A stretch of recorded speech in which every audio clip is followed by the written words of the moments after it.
कि कैसे बिहार विधानसभा चुनाव से पहले मतदाता सूची में संशोधन को लेकर मुद्दा गर्मा गया है। महागठबंधन ने बीजेपी और चुनाव आयोग पर गंभीर आरोप लगाते हुए कहा है कि गरीबों और वंचितों के नाम जानबूझकर हटाए जा रहे हैं। तेजस्वी यादव ने आरोप लगाया कि ये एक सुनियोजित साजिश है जिसमें लोकतांत्रिक प्रक्रिया को कमजोर किया जा रहा है। तेजस्वी यादव ने कहा कि इंडिया गठबंधन को एक प्रतिनिधिमंडल चुनाव आयोग जाएगा और इसको लेकर ज्ञापन सौंपेगा।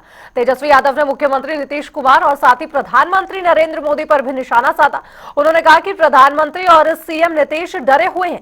नीतीश कुमार बार बार दिल्ली जा रहे हैं और बिहार में लोकतंत्र को खत्म करने की तैयारी हो रही है। इलेक्शन कमीशन ने अचानक से विशेष गहन पुनरीक्षण की घोषणा की है। इसका ये मतलब है कि अभी जो पब्लिश हुआ था वोटर लिस्ट फरवरी माह में, जो फ्रेश घटाव जुड़ाव के बाद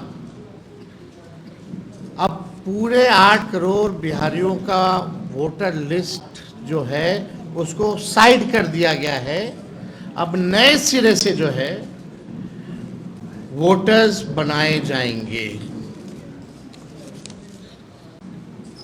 अब ये साफ तौर पे सवाल उठता है कि ठीक चुनाव से 2 महीने पहले आप ये काम क्यों कर रहे हैं। और सवाल जो है हम लोग इलेक्शन कमीशन से पूछना चाहते हैं और आने वाले समय में हम लोगों का एक डेलीगेशन भी जो है इलेक्शन कमीशन जाएगा। नीतीश जी, मोदी जी डरे हुए हैं। वो बिहार के हार को देखते हुए नीतीश जी दिल्ली जाते हैं और वो चाहते हैं कि गरीबों का वोटर लिस्ट से नाम जो है कट जाए।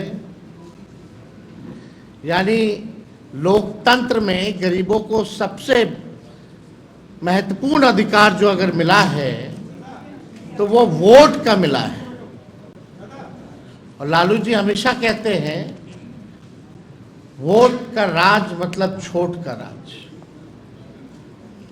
और उस अधिकार को भाजपा और नीतीश जी, जो वंचित, शोषित, जो back bencher of the society जो है, जो समाज के अंतिम पैदान पे खड़ा व्यक्ति या समाज परिवार है, उसके अधिकार को ये लोग छीनना चाहते हैं। जो हुआ था 22 वर्ष पहले, उसमें लगभग 2 साल लगे थे।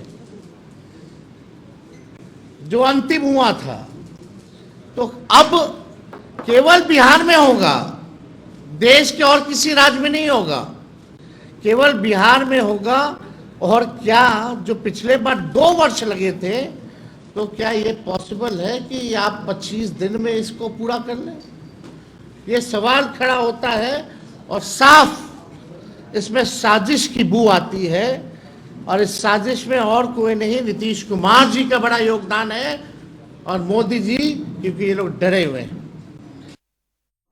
और जिस तरह से तेजस्वी यादव ने आरोप लगाया इलेक्शन कमीशन के साथ साथ नीतीश कुमार और साथ ही प्रधानमंत्री नरेंद्र मोदी को भी घेरते नजर आए। और हमारे संवाददाता पटना से लगातार हमारे साथ जुड़े हुए हैं ज्ञानेंद्र वर्मा।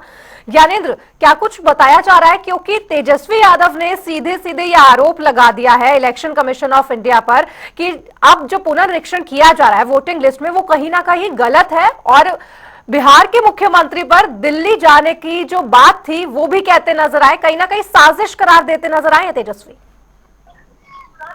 निश्चित रूप से दीक्षा, जिस समय से चुनाव आयोग के द्वारा ये बात कही गई है उसके बाद से ही बिहार की सियासत काफी गर्म हो चुकी है।